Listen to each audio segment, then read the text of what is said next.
Hello and welcome back to VGC for this Reviewers Roundtable of Star Wars Outlaws. I'm joined by Chris Tapsel from Eurogamer, David Carcasole from PlayStation Universe, and Max from the YouTube channel Dreamcast Guy. We're going to be chatting about the brand new game from Ubisoft's Massive Entertainment, but don't worry, there will be no spoilers here, apart from the huge spoiler, Jabba the Hutt's in it, lads. I don't know if you can believe this, but they've actually put big old Jabba. And the way we start these, we go around for quick impressions. Chris Tapsel from Eurogamer, noted Star Wars Outlaws pre-release hater. Give me 3 sentences on how you're feeling about the game.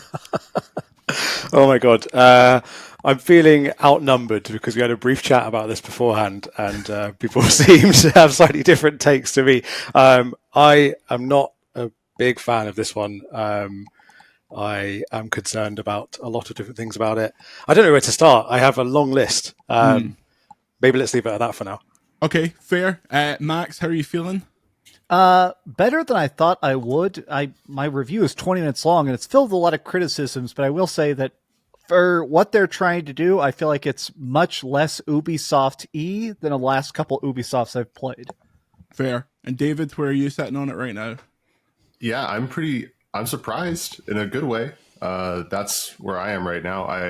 I'm not totally finished it yet. I'm still getting through the back half of it, but I'm surprised, and I hope I keep being this delighted towards the credits.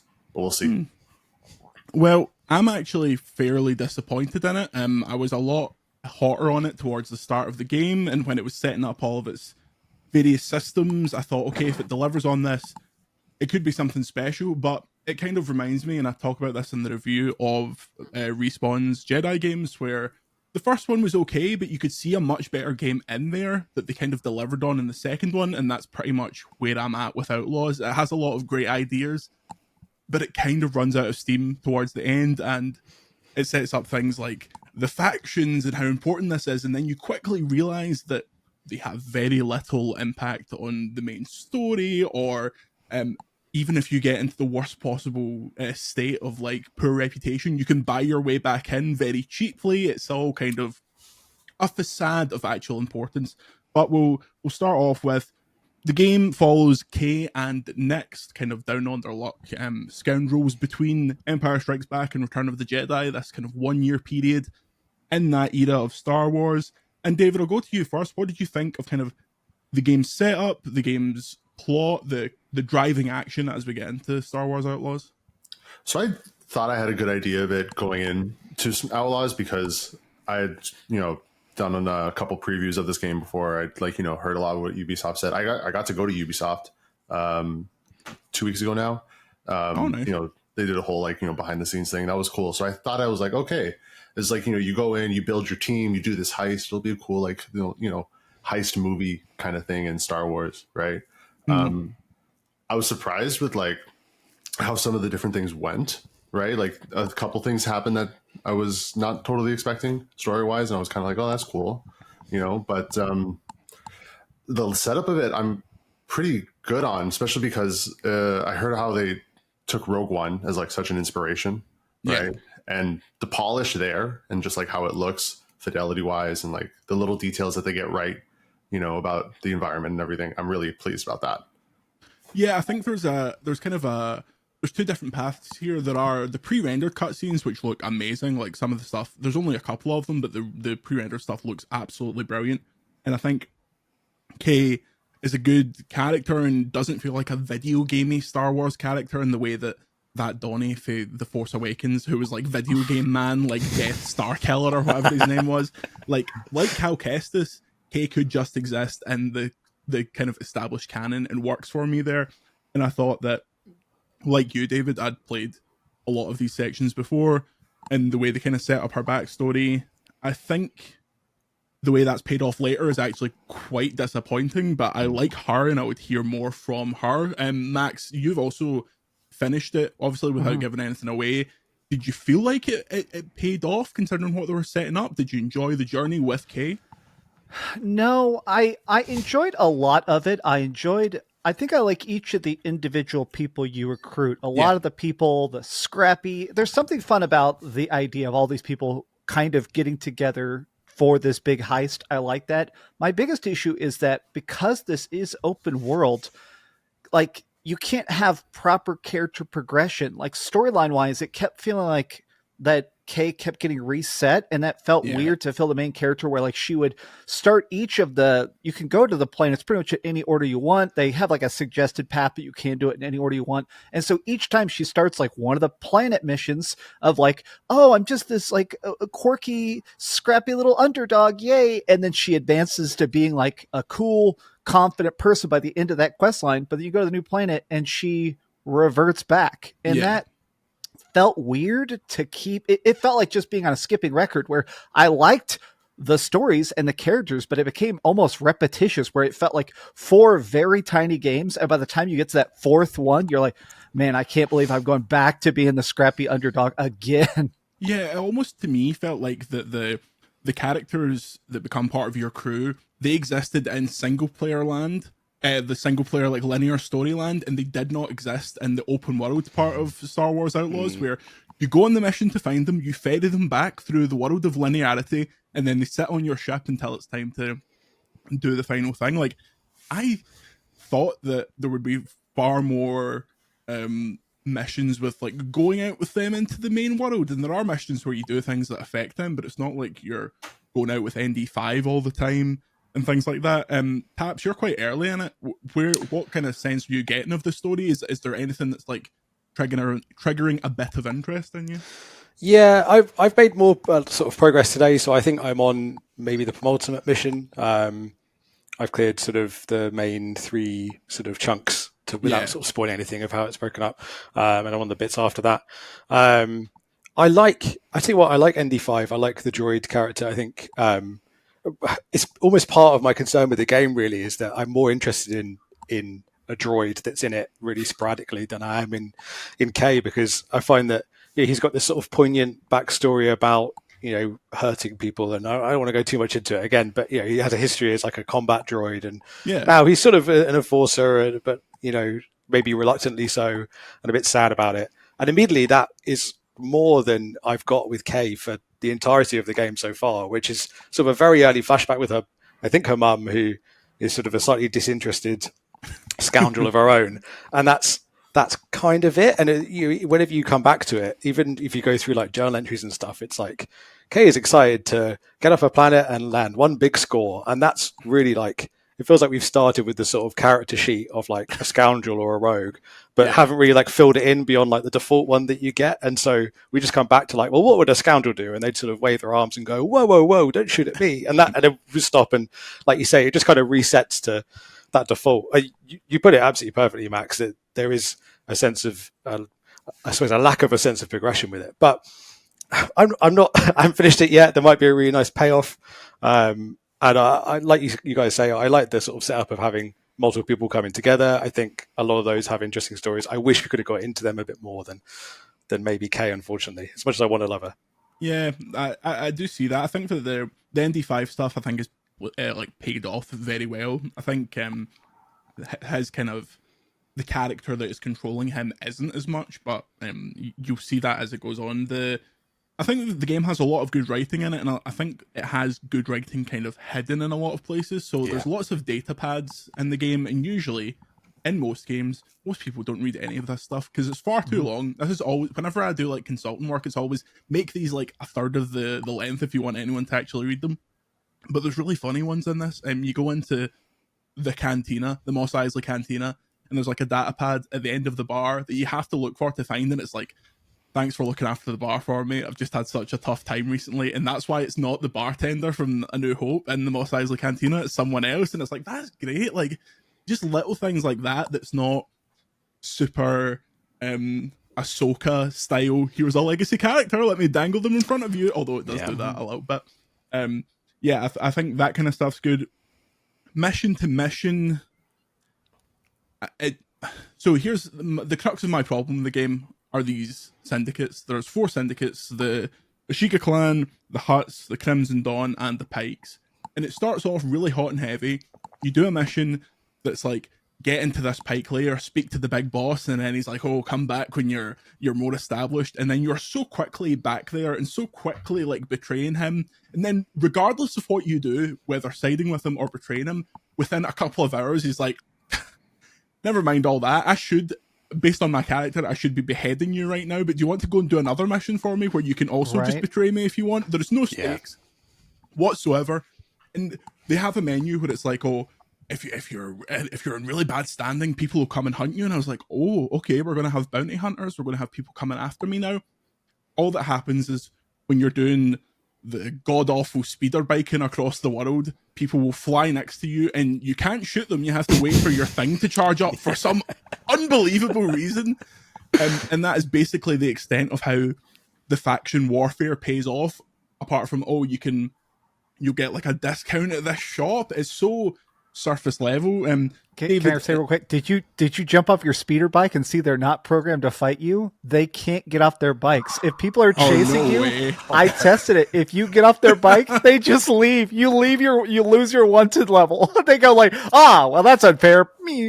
See, that's exactly what I mean about so much of this just being like very slightly underbaked. Like there's the system of if you're good with a clan, you can go into their areas, but there's areas where you can be at the top level with a clan and you go into that area and they're like, "Get away from here. Who are you? We're going to arrest you if you come in here." And it's very strange. David, how did you feel about the Syndicate kind of warfare? Because I thought it set up really interestingly, and I was like, "Oh, I'll play the Crimson Dawn and then I'll like play them against the Huts and see what that gets me." What it gets me is some costumes, essentially. Well, the costumes are like actual gear, though, right? At least it does like have some progression in that sense. It's gear, but it's like you will be slightly harder to detect against the Imperials, and it's like if you're getting detected in the stealth in this game, then you must have a broken controller, because it's one guy that's like, "Oh, see this incredibly rare creature that is the signature creature of this person we're hunting? How did it get here? What a coincidence! I better put all my focus right here." It's a bit ludicrous to me. No, that's fair. I mean, that's part of like, so I'm kind of hot on this game because I do like Star Wars and it's doing a lot of things that I'm enjoying. But there's a lot about it that I'm like, this is a bit of where all my cautious things about it being a Ubisoft game came in, and kind of like I started to have that part of my brain talking more. And the Syndicates are kind of a part of that. I do like how it's set up. I do like how, so if I'm doing some missions for the Huts here, right? Next time I go to Tatooine, because that's their turf, I'm going to have an easy time walking through Tatooine and all that stuff, because otherwise it gets annoying traveling out in the like kind of overworld of like you travel through Pike territory and then just because you went on through, your reputation goes down and they're going to treat you even worse now, and you're just going to have like, it's just like an annoying, it becomes an annoyance more than it becomes something that like adds to the gameplay, right? Yeah, so not to cut you off, like I totally agree in the sense that so quickly it got to the point where I was like, I don't care. Though it's not as if I'm like, "Oh, I'm in Pike territory now, I better like lay low because there's some stakes here." The worst thing that can happen is you die and you respawn 30 seconds earlier into your autosave. No stakes whatsoever. The only thing is, if you want all the gear or if you want all the trophies, you have to get to the highest level with all of them, but you can do that by just giving them like fucking data like cards and stuff like that. And I'm like, "Oh, don't worry about the genocide you did against the Huts. Thank you for the data cards. You're in our good books." Anyway, continue, David. Sorry. No, I mean, but that's the thing of it, right? Like there are ways to just kind of circumvent any kind of like actual impact, right? For it, like the data pads that you just find, right? It's not even something that you have to be searching for, right? You just find them, or you do all these like little contracts and stuff, and then which are like all these just smaller quests, and then you're just in the good books again, The parts of the missions that have a little more narrative to them are a little more interesting. And like, if you're someone like me, you already like Star Wars. I like, cozying up to the Huts. I think it's cool that I'm in Jabba's good books and all that stuff. Yeah. And that's a different layer to it, right? But like, as far as what it's really adding to the gameplay, it kind of just breaks really easily, Yeah. Yeah. The ease with which you can gain and lose the same amount of like reputation is kind of ridiculous. It's like you can betray this cartel for thousands of credits and it takes you down the same amount that you can recover, being like, here's a list of known Imperials that are on Tatooine. I'll sell this data to a random merchant on a different planet who can apparently phone up Jabba and be like, it's okay, everything's cool. I just think it's a system that when they were talking about it and showing it in isolation, it seemed really cool, and it just didn't work out. Max, where are you at on it? I think I was disappointed by the cartel, but to loop back, tying it in, but I want to loop back to your point about how you can tell that there is a strict narrative that it wants to keep putting you back on track of. You can save at any time pretty much, other than like if there's some missions where you're in a base, you can't save manually. It'll autosave during that. But at one point I was on a mission where a pike guy was looking for a traitor and I found him. So I saved it right in front of him. And I decided to do both options to test it for the review, where he was like, hey, if you don't kill me, I'll pay you double and just claim I'm dead, and then we'll be good. So I'm like, all right, let me try that. And I leave the base, and his buddies attack me. And they're like, oh, we're going to attack you. That way you can't tell the pikes that he's alive. Then I loaded that same save and decided to take him in, and they attacked me because, oh, you're taking our buddy. So it's weird. It feels like that cyberpunk illusion where like cyberpunk's a lot better now. But if you looked at a lot of those cyberpunk missions, a lot of times the branching quests kind of have you still in the same lane if you don't realize it. As soon as I started to realize that the syndicates really don't affect that much, like, okay, if they love you enough, it'll unlock extra quests that do have better payout and better rewards and better upgrades. But a lot of times after a bit, you're like, man, I don't really need these upgrades anyways. And like, I don't really care if the Hutts like me because I'm not going to get any extra dialogue, or like you said, I'm not going to go to extra bases. Like, you don't get anything out of the reputation system, which feels weird that they act like it's a big deal. They tutorialize it and then just kind of go, don't worry about that. Yeah, there's I can't talk about it in detail, but there is a screechingly obvious part in the main story where it's like, okay, you'll have reached this, Max. It's like, this has to work with all of the factions, and Kay's dialogue is basically not referencing who she's talking to. Yep. It's like, thanks guys for doing this. And it's like, okay, they clearly thought we need to somehow tie this back at the end, and it just doesn't work. It's so it's so loose, which I think is a shame, because I think the individual factions have good side quests associated with them, and the main Ashiga quest is really cool. The stuff with Kira, even though it's like a blindingly strange Amelia Clark impression, is pretty good as well. The Hutts get a really good, like, it feels like the main story is like, here's a big quest with the Pikes, here's a big quest with Crimson Dawn, Ashiga, the Hutts. Oh yeah, we're doing a heist, aren't we? Right, let's get on with this. Yeah, I thought that kind of system is a bit strange, and I also think it kind of trivializes a lot of the side quests, because there's a lot of contracts and side quests where the reward is increased reputation alongside credits, and I have infinite credits, I don't need any more. So increased reputation, I'm like, I do not care. For the effort that it's going to take me to do this side quest, just get me more data discs. Just sell me more data discs, boy. In terms of the side quest stuff, Chris, were you interested in taking on more of it? Were you compelled? Because we've kind of ignored the fact that this is an open world game in name, I would say. But it's not a massively open world. No, it's definitely not an open world. It's like sort of separate, almost, not instances is the wrong word, but like biomes, you might want to call them. It's similar to, in a way, to how like the Jedi games were. Those areas are bigger but much less dense. I haven't been enormously tempted to do a great deal of side quests. If I tell you what I have got well into, which I could talk for an entire podcast about. You're going to say Sabacc, aren't you? It's Sabacc, yeah. But that's basically because it's a card game, and card games are really fun. And I think like you're maybe cheating if you're falling back on that too much. But yeah, I think a lot of the game, in so many different ways, it struggles because it's easy to say because it's a Ubisoft game. I think it's almost the opposite of that. Like this is like the most stripped back Ubisoft open world game I think I've ever played. Certainly in like modern times, right? And I think that's a very intentional choice. It feels like it's positioned halfway between like a Lego Star Wars game and your first open world game. Yeah. And it's kind of like, if you've only ever played that and you're maybe like 10, 12 years old and you want to like step up to kind of, adult games in a weird way, then this is sort of like pitched to that level. And I think there's nothing wrong with that, because Star Wars ultimately is, a family franchise and everything, and that makes sense. The issue is that Ubisoft games work well. I'm an apologist for an Ubisoft open world as well, God. But like the ones that work well for me work because of the sheer amount of things you have to do and the amount of systems that layer on top of each other.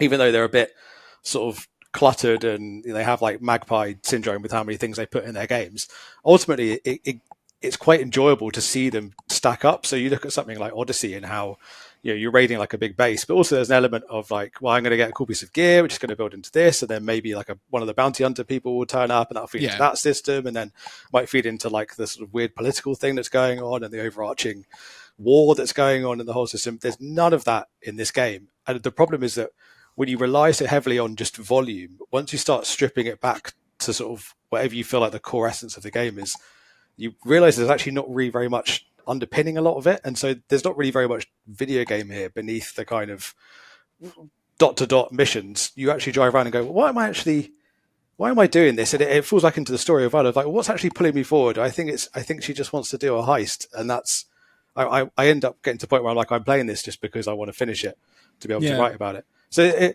I appreciate that's a tangent, but the side quests will kind of fall into that, where because they're not really aligning with anything broader, and they don't, for me, have like the narrative strength on their own, you get this issue where I'm kind of like, well, can I really be asked to kind of engage with them? Obviously I will because I have to, but yeah, sadly it's not doing it for me. No, I tend to agree. I think that in the preview stage, I did the encounter where like the Imperial ship lands and they fight the pirates, and I'm like, if that is one of many things that can happen, that's exciting. But it's like, there's homesteaders that are under attack, which completely bugged out on me, because I went over to them and then like the homesteaders and the bandits were just standing next to each other, like doing their generic dialogue. And I was like, should I shoot anyone? That's another thing. Most of the time you cannot pull out your gun in this. Some outlaw can't just go up and start capping people in Kijimi, but yeah, I think that the open worlds aren't that big, and I would be quite happy. See if they just doubled down on areas like Kijimi, where much bigger cities, kind of deeper levels of like interiors and secret little tunnels to go through and stuff. Like, I would maybe be more into that. But then I thought the Tatooine section was really good. I thought like the going from Mos Eisley and like exploring a full size, not full size, but an illusion of full-size Tatooine was quite intoxicating. And I can't divorce that in my head from, is that just being Star Wars porn, or is it like actually an engaging place to like go through? But it was busy and it felt like there was a lot going on, whereas the last planet, which I don't know if have they talked about publicly what the last planet is, the green one, the one. I think it's mentioned. I think it was mentioned in the previews that you were in like the space around it, right? Okay, well, but maybe they mentioned the name, but I don't know if they've like talked about what's on it. To stop the pikes coming to my house, I'll say there is a green planet at the end, and it's like a motorway ring road. Like, there's nothing to it at all. It's like a couple of roads, a water section which comes out of absolutely nowhere, and then a kind of detailed city that really felt like cleanup, because that's where Lando appears, which, I mean, he's been on pre-release marketing and stuff like that. And it's just the telling thing to me was, you get a trophy in this game when you finish all the main missions on a planet, and the speed with which they were happening, I could not believe it. Like, when I got the one to say, you finished all the main missions on Tatooine, you finished all the main missions on blank, I was like, sorry? Right? That can't possibly be all of it, because you spend so much time in the intro on Tisharna, and I think that's quite well established. I really like the design of that city, the fact that it's such a kind of open plain, and then you just go down and down and down into this like dank little hellhole. But the open world design really didn't work for me. How did you find it, Max? I think I liked the open world quite a bit because of all the question marks on the map. I feel like good Ubisoft games make you like want to stop. There's a lot of one-time events. I'm not sure how many of those y'all saw, where like there will be bandits fighting off Imperials, and if you help, you get a reward, but if you don't, those people die forever. And none of them are like tied to trophies or whatever like that. But I thought it was interesting that it did feel like there is stuff happening permanently. I think the biggest problem with a lot of the planets is that just in general, it doesn't have that liveliness to it. I feel like the best open world games, I think about Skyrim, like you could talk to anybody and people would have a different route through Whiterun.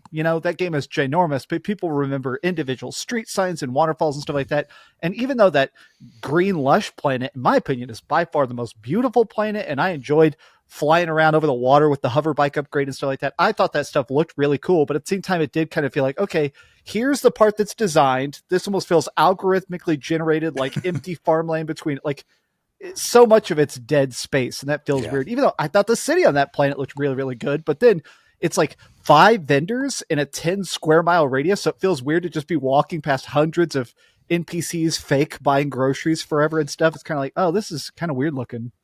Yeah, the towns felt so, outside of the first one, in my opinion, I felt like the main towns felt so video gamey. Like, it's okay, you have to have a vendor for each cartel on all these planets, so you don't get annoyed by having to fly between planets. Like, even though it would make no sense if, like, for example, the pikes and the huts are at war, but this is just an example, I don't know if that's actually the case, but there's just a pike guy setting up a stall on Mos Eisley as if he wouldn't be murdered in the street if, like, he was on hut territory. It's just a little bit strange, and I feel like this is it's an odd complaint because it's really trite at this point to be like, oh, it's a Ubisoft game, has it got towers, all that kind of patter, and this doesn't have that stuff, but I felt like I wanted not the full shebang, but a bit more of it. David, how did you find the kind of the side content, the open world, the concept of this being an open world game generally?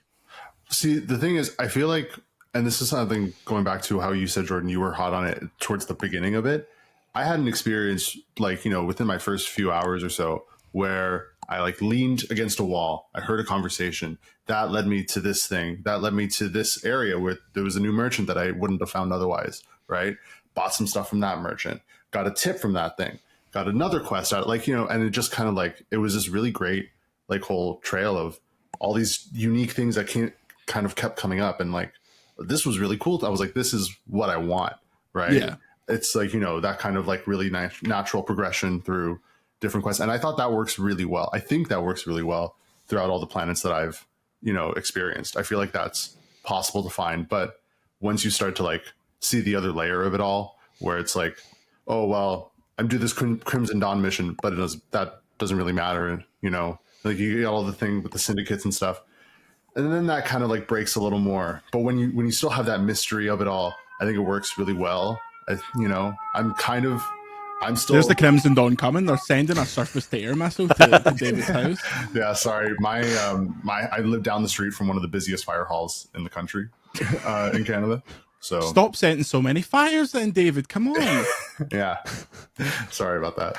No, I totally agree. That was part of the stuff they showed in the preview and why I was so hot on it. Like the whole leaning against the bar and someone going, oh, but there's something buried over here, and then you go and find it. But it's like a lot of the stuff you end up going to find is the same stuff over and over again. And it's a really good trick. And I don't mean that in, like, a pejorative sense. Like, it gives you a great sense of, like, all these people are connected. There's a shady underworld here.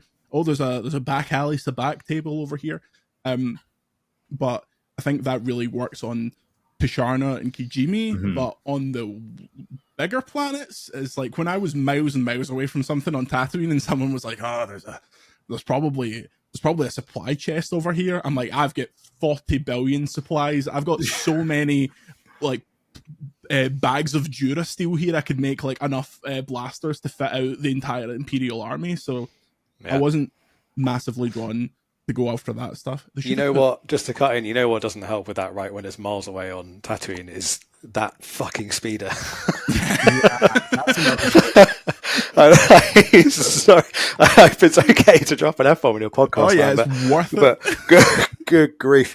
The amount of times I've slammed into something that I didn't even know was there and gone flying, and like a hard stop, like you've hit like a brick invisible wall that's 20 foot deep. Flying. Yeah. And you just kind of dust yourself off, and it's like a scream, like you've been impaled on a spike, and then you kind of get up and carry on again and go, oh, well, that was weird. I can't deal with it. You had it with such speed that Kay's skeleton should have, like, came out of her mouth. Like, right? Like, no, it's fine, don't worry about it. Yeah, I thought the speeder was, like, it controlled like an unruly horse in Red Dead. It's like, oh, I need to tame this thing. Like, this is the base horse that you get, and I have to, like, kick the shit out of it before it actually runs. But that's just it for the entire time. Yeah, it has liberal fast travel, though, I will say, and it's very fast. Yeah. It is. Quick check. Platforms. I was PS5, David. PS5. Chris? Yeah, PS5. I Max? got it on PS5, but I beat the game on PC. Oh, okay. So how does it look on PC? Because I have had some trouble on PS5. It looks pretty good. It ran good. A couple frame rates. There was a weird thing where whenever cutscenes began, it felt like it was trying to load in extra high quality assets or something. So sometimes it would go. I hard locked it at 60 FPS because that's all that YouTube will have. So I was like, no point recording 100 FPS footage. So I was recording it at 60 FPS. But when a cutscene would start, I'd see it dip down. I did have one hard crash. When I first got to the jungle planet, I had been upgrading the heck out of my speeder, so I had all the boosters, and so I shot right into the freaking jungle, and the game went, and then it just like took me to desktop. Like, oh, whoops! I guess I'm done. Thank you. So on PS5, I've had a couple of hard crashes. I've had characters fall through the world. I've had the speeder disappear, so Kay and Nyx are just floating at 1,000,000 miles an hour out into the distance. I had Nyx completely lose control, and that I couldn't send him to anything. I couldn't get him to open anything, so it broke a puzzle that needed him to hold something open. And I was just like, "What am I doing wrong here? I'm just sitting staring at Nyx. Like, come on, smashing the L1 button." I played it at the favors quality. I think it's a 40 FPS mode. I've got a telly that does like the VRR stuff, so it runs at 40 and it makes it look better. That looked nice. I thought the performance mode pretty blurry, and I found that the full quality mode pretty choppy. I was quite surprised that it performed quite so inconsistently. Chris, how have you been finding it? Yeah, very similar. It's kind of reassuring to hear that, actually, because I'm not like a performance expert. I sit next to people like Tom Morgan in the office from Digital Foundry and feel like a total idiot whenever I talk about it. And I'm like, so what do you think of the pixels, Tom? And he was like really in the early stages of playing it, and I think on PS5, and seemed like relatively upbeat. So I could easily just be like, well, I think it looks great, and just copy that. But my initial sense was that it was looking a little bit rough. I think I'm on whatever the default is. I actually haven't got into settings and played around. That's on my to-do list before I write it up. But yeah, for the moment, it's been, like you say, blurry. I think is the right word for it. I imagine there's a lot going on under the scenes to try and help it perform as best as possible. There are what I would say is that it does have a nice, how can I put it, like aesthetic eye, to be fancy about it, where there are beautiful moments in the game, like parts of the cities are really cool, really nicely lit. There's some lovely bits like with giant, crashed cruisers and stuff that you go into that have been in previews and other things that look really great. And the planet, well, the one with Jabba the Hutt, like you mentioned, Tatooine looks. I hope we can mention this. Can we mention this? Oh, we can mention Tatooine, and we can mention like Jabba's palaces in it. There is a bit that like it forces you. Well, if you've been on Tatooine and you're like, there's a visual effect on Tatooine that I want to see, and there's a part as you go up to Jabba's palace that you can turn to the side and it's like, there it is, full graphics, exactly what you want to see. I'm shocked you didn't play the music, but like it got it just about as far as that. But yeah, there are when I turned and looked at that, I was like, this. And this looks brilliant. Like there's scenes in Kijimi that look great. Like they have a lot of great neon stuff, like juxtaposed with the kind of rocky castles and all the snow. But then when you get out into kind of the more open areas, it's very bland. It's very kind of flat. And I've actually noticed this across a lot of Ubisoft games. But see, if you look at Kay's face while she's in combat, she's just emoting to absolute fuck, and then when she dies, her face keeps going and her eyes keep going. Like here's the thing: I recorded it. That glitch exists. If you're in combat and you go to photo mode, she keeps changing expressions. I recorded it for a thumbnail, and she just keeps going like. Yeah, it's like what's happening? Remember in Little Big Planet where you would like press the D-pad and the boy's face would go crazy? Like she does that during combat. It's like it's coming in a little hot. These are all things that can be fixed and aren't really key to why I'm a bit kind of lukewarm on this, but it's worth noting because I feel like the majority of people will end up playing this on PS5. But it is at times a very pretty game, but also kind of a sludgy one at other times. David, you run into any big bugs? I did have Jabba one. way here. I had one hard crash. which was, it just froze, and I was like, okay, this isn't doing anything, and I had to just like restart my console.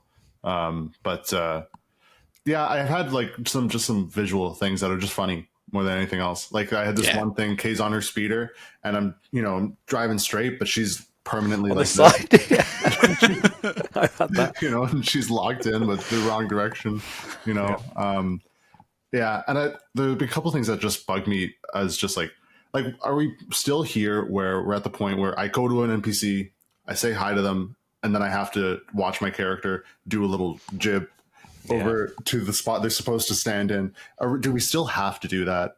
Maybe we do. Maybe this is just like, we don't understand game development, but like, it just feels so silly to see it every time. And that's like a personal thing. But there I presume that is because the back and the back and forth kind of shot reverse shot for the cameras are better set up in very specific ways. So Kay has to stand here for like the bang bang. They can't shot reverse that. With her dynamic. We can cut. This is the difficulty. Yeah, I do agree. I think part of why like maybe narratively it can suffer in spots is that there isn't that like cinematic eye to the cutscenes themselves, and a lot of the moments, like you say, Jordan, the pre-rendered scenes are fantastic, and they look like they're almost out of like a kind of a high-end CGI movie at times. They look really great, but they're so rare. And most of the others, you do end up in this like the classic video game over the shoulder, two people facing each other in a corridor having a conversation, and that someone has to shuffle to be in the right spot where the lighting looks right and so on. And you get a bit of bad lip sync as well, which unfortunately hasn't been great for me. But yeah, I feel like there is just a sort of a director's decision making element to this in some way, with those things of like, can we just take the time to go, okay, let's cut to save a little bit of the clunk here and get into dialogue, and can we frame this in a more interesting way? And yeah, it's a shame. I feel so harsh being so mean about it, because I do actually really want to like this game. I don't mean to stick on the negatives. Thing. Like, I did enjoy playing it. It was just a very like simmering level of enjoyment the entire time. Like there was very few moments where I was like, yeah, that was brilliant. There's a pre-rendered cutscene at the end that was like, that was great. Really enjoyed that. Cool thing to show up. But outside of that, everything was good pretty much, but it never got great, and sometimes it was really quite disappointing. So it's like this very kind of average experience in my opinion. I think what also plays into that is it has pretty much the most bang average combat that I can possibly remember. Like, it is barely evolved from 2015 2016's Uncharted 4, and in some ways it's like lesser than that. I found the combat, which there's less of than I expected, because the game forces you into stealth a lot of the time, pretty perfunctory. As soon as you unlock the power blast that like shoots a grenade, I'm like, I'm doing that every time. I'm getting out of this combat situation as quickly as possible. Max, how did you find the actual third person shooting? I enjoyed it because it was tight, but it definitely, I feel like this game almost starts as like a 9 out of 10 for me, maybe even a 10 out of 10 for the first like 10 hours. But as you start to upgrade your stuff, the power scaling doesn't quite go right, because there's no XP, there's no leveling or talent trees. Instead, everything's upgrades, and it feels like everybody in the game stays the same difficulty, other than like the death troopers and really hard stuff towards the end. So it made it where I kept getting stronger. I got the pistol upgrade where you can just machine gun like crazy, and it's super accurate, and I put on all the gear that increases my accuracy, so I just walk up just every problem, just spray it down. And since in some of the stealth areas, you're allowed to kill people as long as they don't set an alarm, I would a lot of times just sneak up, smash the alarm panel so I can't call for help, and then just Uzi everybody down like I'm in a mafia movie. And it's one of those things where doing that 50 times in a row, like the problem is that I think each of the individual fights I think was fun. It's that they just keep happening in the same way. Like, it was weird, the amount of games that, or the amount of chapters that end with like an Uncharted, escape this blowing up place, here's a cool like set piece chase sequence. That happens like 5 times. And it's weird. It's like, man, I don't want to shoot my way out of here. Why am I shooting my way out of everything? Or there's like you're working your way to the end of an objective, and you're like, why is there cover here? Why is there cover and grenades? And then you turn around and you're like, okay, that is a cool vista. at which to shoot at, and then you're like, okay, Yeah. well, this is going to happen here. Like, Yeah, it's so video gamey at so many places. approaching like an exit ship and then seeing a large area with about 50 red barrels in it and a load of health stims, and you're like, I suspect there might be a twist coming here, but let's see what happens. Yeah, there is a bit of that. The combat for me is like, and the weird trade-off with stealth is like the old Simpsons clip when Bart is stuck with Lee Carvalho's putting challenge, and there's like a post-credits bit where he's like, can I suggest a putter? And he's like, you have suggested a driver. Can I suggest a light touch? You have selected power drive. And it's like, that's been me for the whole game. It's like, oh, you could try and sneak past this guy and take him down and maybe use like a stun gun, and I've ended up just going, I could just fire grenades at him though, couldn't I? And that would be quite fun.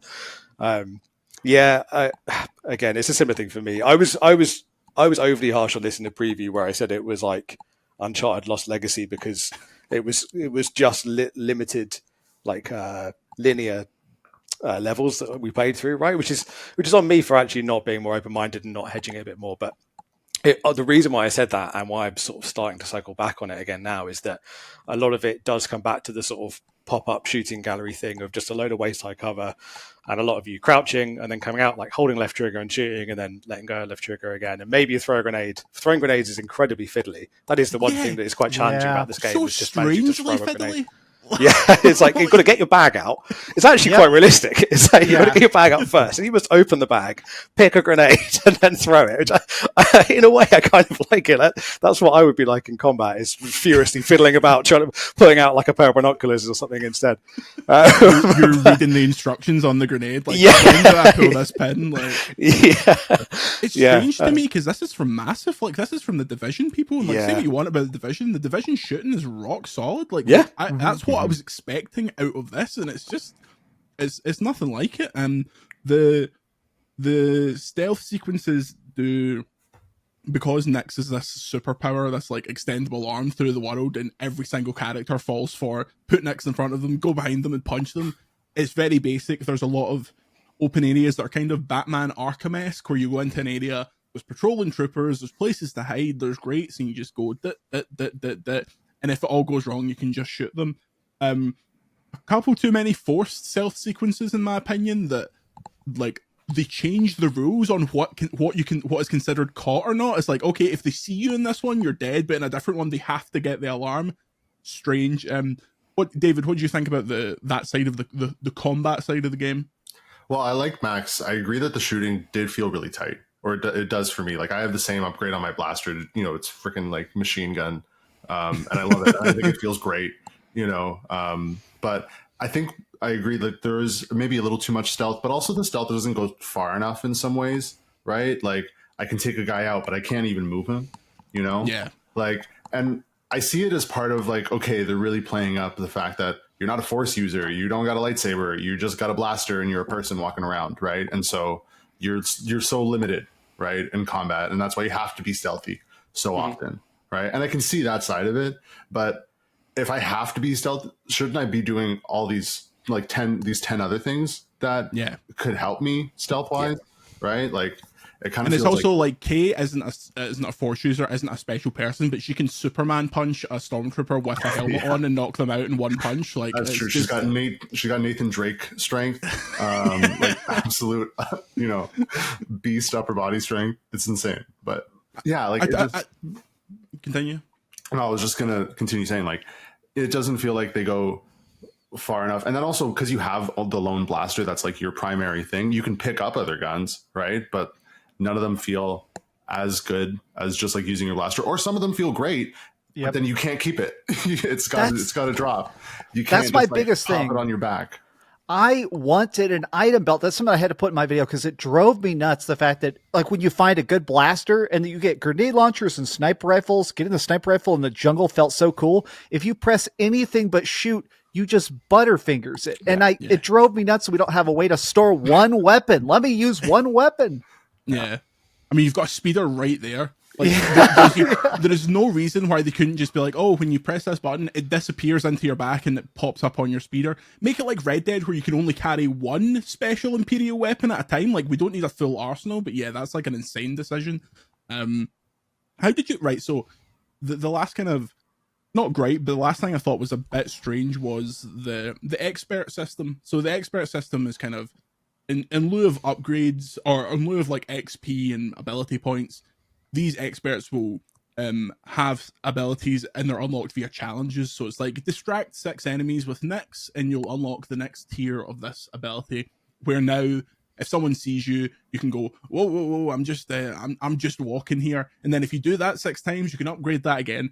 I think that's a pretty decent way of doing kind of Skyrim-esque earn XP for what you're actually doing style gameplay. But I feel like you unlock all of the experts far too late. Like, for most of the time I was playing, I was like, I've got like 3 of these guys and I don't have the gunslinger and I don't have like a few more important ones. I know that will vary depending on if you go out and clear your side quest list, but the main story was going at such a clip where I was like, I want to do more main story stuff, and I don't like feeling punished gameplay wise for wanting to do the main thing. Max, how did you find that stuff?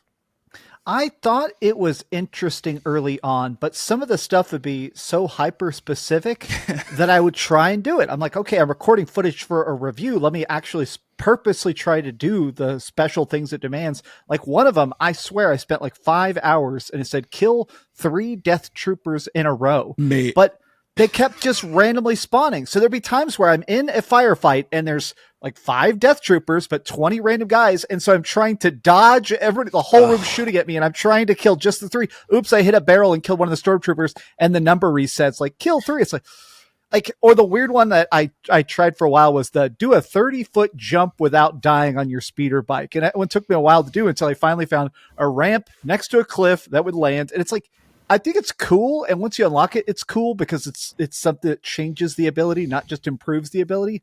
But it is really weird of that. It definitely still feels like an Ubisoft checklist of collect 20 flags. It's like, oh, this is not the coolest way to do this.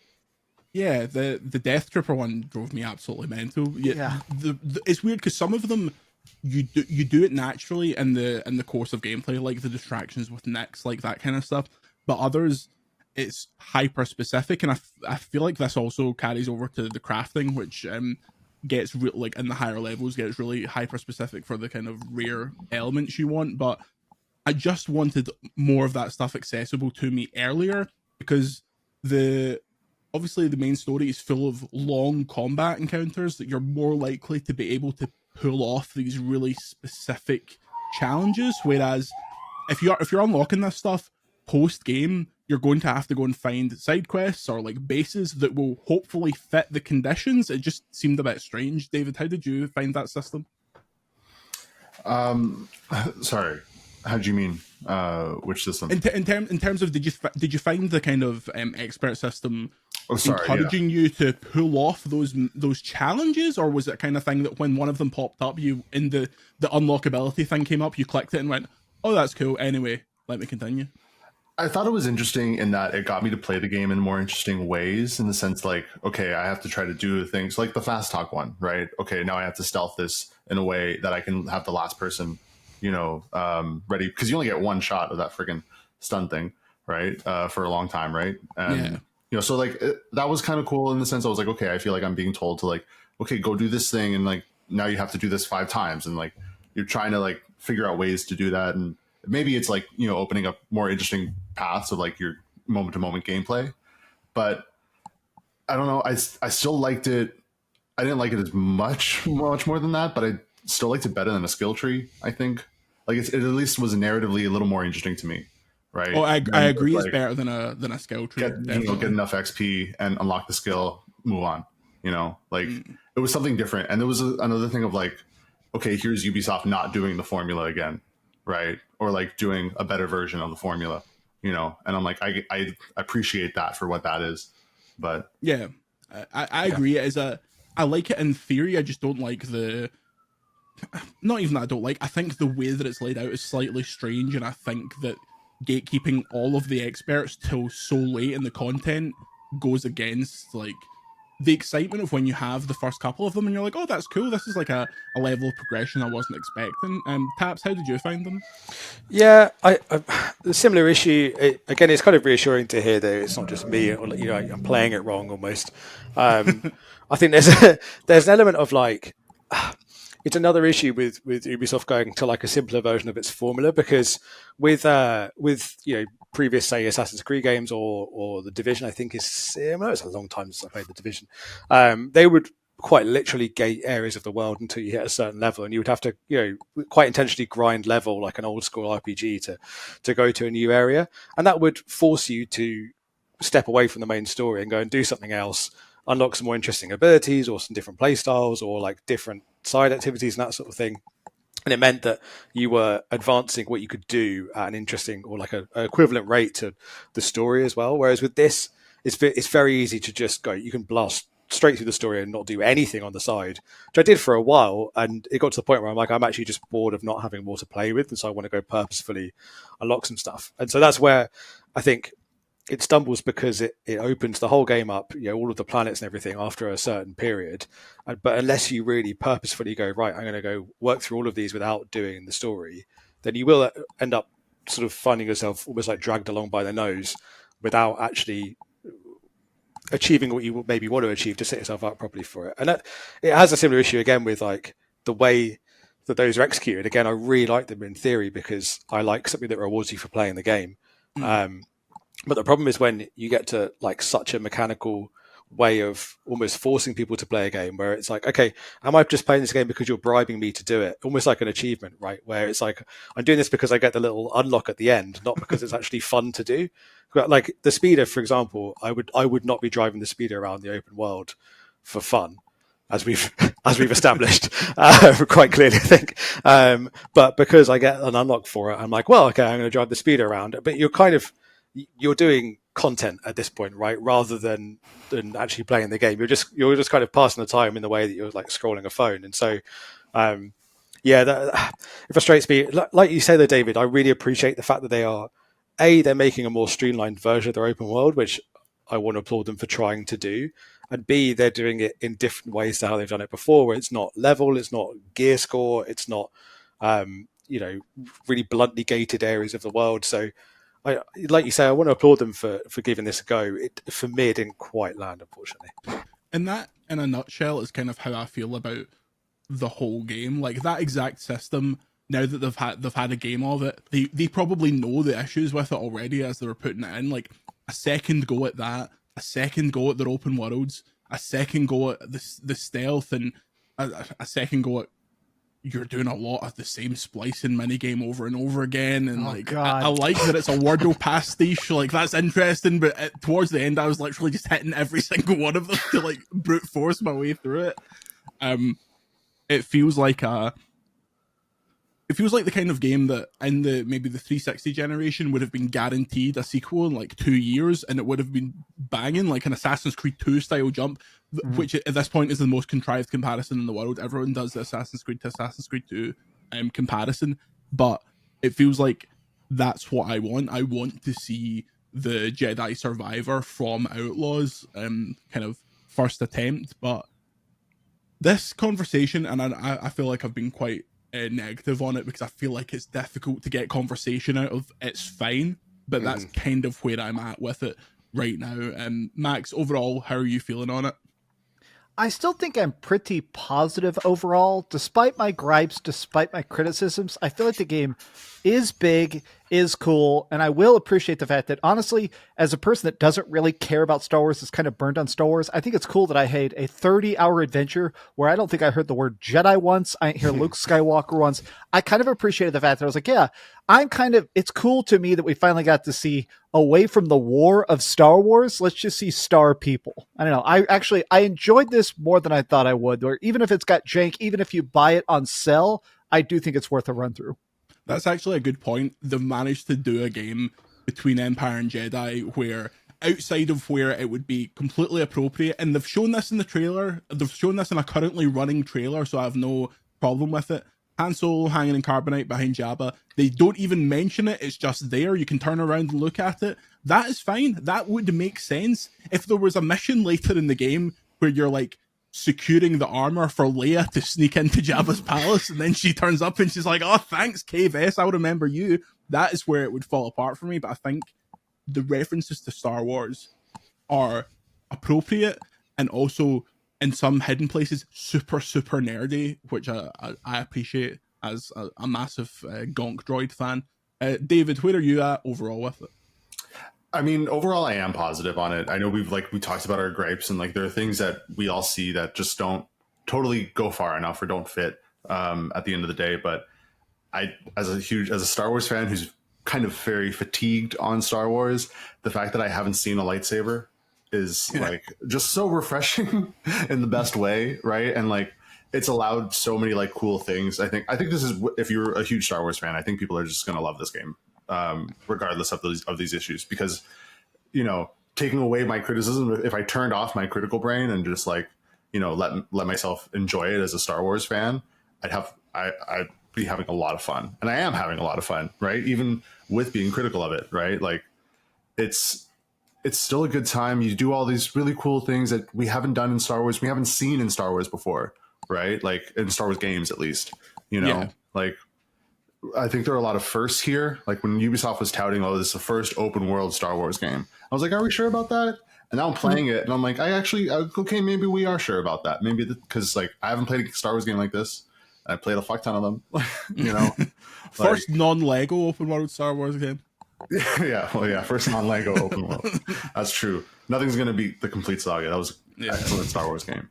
You actually made a good point there, and it made me think it is a lot like an actual Star Wars film, where as much as people love the Star Wars films, they're not Oscar winners, they're not great pieces of cinema. Like you can sit down and watch them and go, "That was fun, I enjoyed that," or in some cases, "Oh my god, that is the worst thing I've ever seen." But it is exactly one of those, like divorced from this job and divorced from the context of the entire other scope of video games like this. It is a fun thing to go and play. It's just when you think about it from a more kind of critical perspective, the critical, like not pejorative sense, critical as in examining it, some of the shine starts to fall away from me. But I agree. I think people that are into Star Wars that play like 5 games a year, they're going to have a good time with this, just not like an excellent time. Chris, thoughts? Yeah, I don't think you're far off it at all for me. I agree. It's perfectly cromulent as like a open world. Another Simpsons reference. Sorry, it's all I've got clearly. I think it's a perfectly functional, like enjoyable kind of open world map. If that's what you want to play, and that if you go in expecting that, then you'll have a perfectly like nice time. And I think it's a nice sort of there's a nice spirit to it as a game in general, really, and the kind of story and cute characters and that kind of thing. My biggest issue with it ultimately is just the sort of nightmarish comparisons to something like Andor, which really shows it up, because you have like a really similar idea of a story, which is let's do a heist. And there's even moments where there's people talking about like, wouldn't it be good to be part of a bigger purpose? And that's just immediately like, don't think about that. Don't engage with that. That's the last thing we want to talk about here, because then everything kind of falls apart. Similarly, I think that like a lot of the platforming and the kind of world exploration stuff that you do and so on, it doesn't compare brilliantly to Jedi. There's a lot of issues with just fluidity, animation and precision and that kind of thing. So I think it's one of those games where like on like a glance and a first experience of it and a brain off popcorn flick approach, then you're gonna have a perfectly nice time, but it doesn't stand up very well to close examination, unfortunately. And one thing I should add as well, I want to hedge all of this by saying that I think this is a pandemic game. It would have been in development for at least 3 years, right? So you have that the studio dealing with that, and I always want to give a little bit more maybe patience and like credit to studios that have been working with that. There's probably changes in scope and changes in their working situation that impact it. I can totally see how that could impact a game like this as well, where it's a first effort with something and a new IP for them and everything. So I don't want to be too harsh on them. And I applaud the effort, but it hasn't quite clicked for me. Especially when if you get to the credits, it lasts for about 7.5 hours, because it seems like most of the human beings ever birthed on this planet worked on this game. Every single Ubisoft studio gets a shout out, and that I cannot imagine trying to coordinate a production like that. So yes, I totally agree with those sentiments. But if you want more individual views from us on Star Wars Outlaws, you can check out my review on VGC. David, where can we find yours? You'll find mine at psu.com. Chris? Eurogamer.net, because it's 1999. Eurogamer.net. Yeah, it's still .net. Max, where can we find yours? YouTube.com/Dreamcast guy. Excellent stuff. You can check out even more exclusive Star Wars Outlaws. Star Wars Outlaws. Nearly got through the whole podcast without calling the game the wrong name. Patreon.com/Video Games Chronicle. Until next time, say goodbye, David. Goodbye, David. Say goodbye, Chris. Goodbye, Chris. Say goodbye, Max. Bye. And we'll see you next time.